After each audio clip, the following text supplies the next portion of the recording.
बिस्मिल्लाहिर्रहमानिर्रहीम।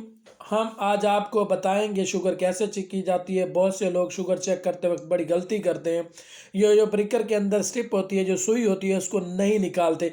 एक ही सुई बार बार इस्तेमाल कर रहे होते हैं। ऐसा नहीं करना चाहिए। आजकल बहुत से मरीजों को हेपाटाइटिस या एड के मसाइल का सामना है।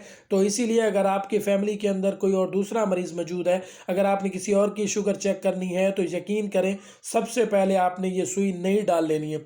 हर बार अगर नई सुई इस्तेमाल करते हैं तो ये आपके लिए फ़ायदेमंद होगा। सबसे बड़ी बात यह कि आपको एक तो सैंपल लेते हो दर्द भी नहीं होगा, दूसरी ये सफाई का ख़ास ख्याल रहेगा।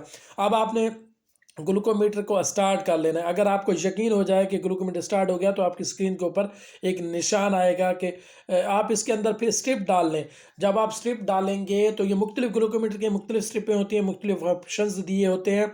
जब आपको यकीन हो जाए कि आपने इसके अंदर स्ट्रिप डाली तो आपके ऊपर ग्लूकोमीटर एक निशान देना शुरू कर देगा जिसके ऊपर आप ब्लड डालें। अब मैं रेडी हूँ शुगर चेक करने के लिए।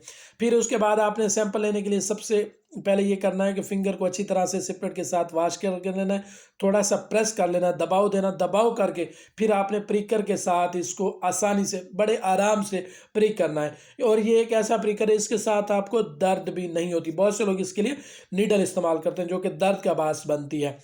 अब आपने जब आपको यकीन हो जाए कि ब्लड इतना है कि वो स्ट्रिप के ऊपर बासानी आ जाएगा, फिर उसको स्ट्रिप के ऊपर डाल लेना है और चंद सेकंड के अंदर आपकी शुगर चेक हो जाएगी। अब इनकी शुगर ज़्यादा है, शुगर ज़्यादा होने की सूरत में अपने डॉक्टर से रजू करें। बहुत से लोग शुगर में अपनी दवाई में एहतियात नहीं करते जिसकी वजह से उतार चढ़ाव रहता है। अपने डॉक्टर को हमेशा फॉलो करें।